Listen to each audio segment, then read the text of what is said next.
Oui, enfin, nous bien triste nous là aujourd'hui parce qu'il nous fait beaucoup d'efforts depuis nous nommer. Et quand nous sommes nommés, cette situation-là, c'est bien difficile. Nous avons déjà démarré avec un démo la paix qui partit faire la fin août. Mais après ça, nous remontons la pente, nous faisons la paix convenablement dans l'air qui visait en septembre, octobre. Mais seulement, la commande qui nous peut gagner n'est pas suffisant pour générer assez de profit pour payer les créanciers. Et les repreneurs qui ont manifesté, il y a des fait nous l'offre qui n'est pas acceptable.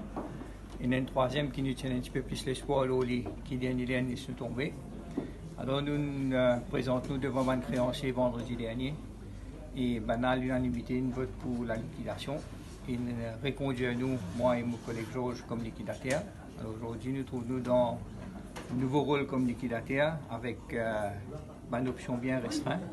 Nous avons une réunion avec le ministère du Travail pour trouver une solution humaine au problème qui est là. Parce qu'avant tout, une liquidation, c'est une tragédie humaine. Et ben, travailler là pendant 40 ans.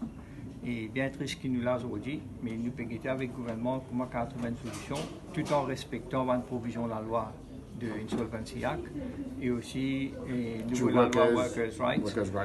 Et nous pouvons prendre tout un seul package et là nous pouvons commencer à assets qui est là. Et au fur et à mesure, nous pouvons garder le ministère au courant du développement et aussi les créanciers envers qui nous redevables. Merci. Une très bonne réunion avec les travailleurs mauriciens et les travailleurs étrangers.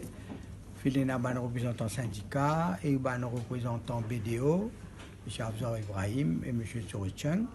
Sophine dire et Sophine confirmer que l'usine peut rentrer en liquidation à partir du 15 novembre et qui les travailleurs pour être garantis pour gagner la paye jusqu'au 15 et je peux payer la paye à partir au plus tard le 30 novembre.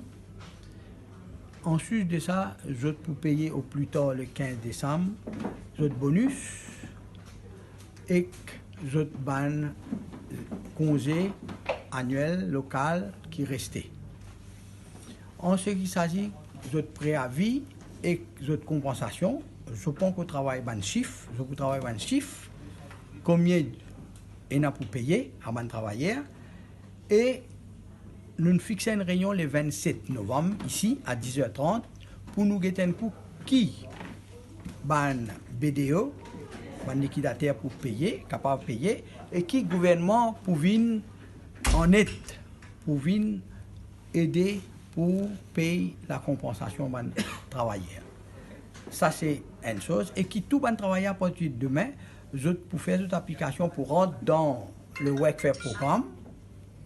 Comme ça, tout de suite, nous commençons à gagner une assistance financière. Ça, c'est une chose. Et qui tout bon travailleur à partir de demain, pour faire cette application pour rentrer dans le Workfare programme. Comme ça, tout de suite, nous commençons à gagner une assistance financière. OK? Tout de suite dans le Workfare programme. Voilà, en gros, et pour un travailleur étranger, une diète, tout bon travailleur bizarre, dire qui a envie de rester, qui a envie de retourner dans notre pays, et à partir de là, nous pouvons contacter le MEXA pour voir qui est l'entreprise qui a envie, qui a l'intention de prendre un travailleur étranger additionnel, là, le ministère pour travailler dans sa direction. Là. Pour là aussi, je la paye pour finaliser la paye qui doit, la fin du mois de novembre, avec le bonus et tout. Voilà la décision qui nous fait une très jolie réunion.